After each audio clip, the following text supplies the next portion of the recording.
نحمده ونصلي على رسول الكريم أما بعد فأعوذ بالله من الشيطان الرجيم بسم الله الرحمن الرحيم اقرأ باسم ربك الذي خلق صدق الله العظيم۔ میرے پیارے دوستوں اور اساتذہ کرام، السلام علیکم۔ آج مجھے جس موضوع پر بات کرنے کا موقع دیا گیا ہے وہ موضوع ہے دینی مدارس کا معاشرے میں کردار۔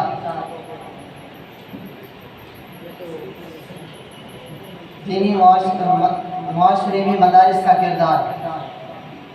دراصل مدارس وہ اصحاب صفا کا چبوترا ہے جہاں نبی اکرم صلی اللہ علیہ وسلم نے صحابہ کرام رضی اللہ تعالی عنہ کو تعلیم و تربیت دی۔ مدرسہ وہی علم سیکھنے اور سکھانے کی جگہ ہے جہاں سے صحابہ کرام رضی اللہ تعالی عنہ فیضیاب ہوئے۔ مدارس نے ہمیں کیا دیا؟ مدارس ہمیں کیا سکھاتا ہے؟ مدارس ہمیں وہ سکھاتا ہے اپنے والدین کی عزت کرنا، بڑوں کی عزت کرنا، چھوٹوں پر شفقت کرنا۔ مدارس ہمیں کیا دیا؟ مدارس نے ہمیں علماء دیے، فضلاء دیے۔ مدارس نے لیکن آکسفورڈ اور میرٹھ نے ہمیں کیا دیا؟ انہوں نے ہمیں بے حیائی دی، عریانی دی۔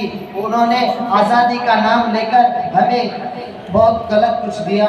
لیکن ان مدارس کو ہم کیا دیتے ہیں؟ صدقات دیتے ہیں، صدقات اور زکوٰۃ دیتے ہیں اور مطالبہ کرتے ہیں ہمیں فتویٰ چاہیے۔ انہوں نے ہمیں مفتی تقی عثمانی دیا، ہم نے انہیں عظیمت کا سوال کیا تو انہوں نے حق نواز جنگی دیا۔ ہم نے انہیں وزیر اعلیٰ کا سوال کیا، انہوں نے مفتی محمود دیا۔ جب ہم نے انہیں سیاسی رہنما کی طلب کی تو انہوں نے قائد جمعیت مولانا فضل الرحمان دیا۔ تو پھر مجھے کہنے دو، جب سندھ کے حقوق کی بات ہوئی تو انہوں نے ہمیں راشد محمود سمرو دیا۔ میری تقریر کا خلاصہ یہی ہے کہ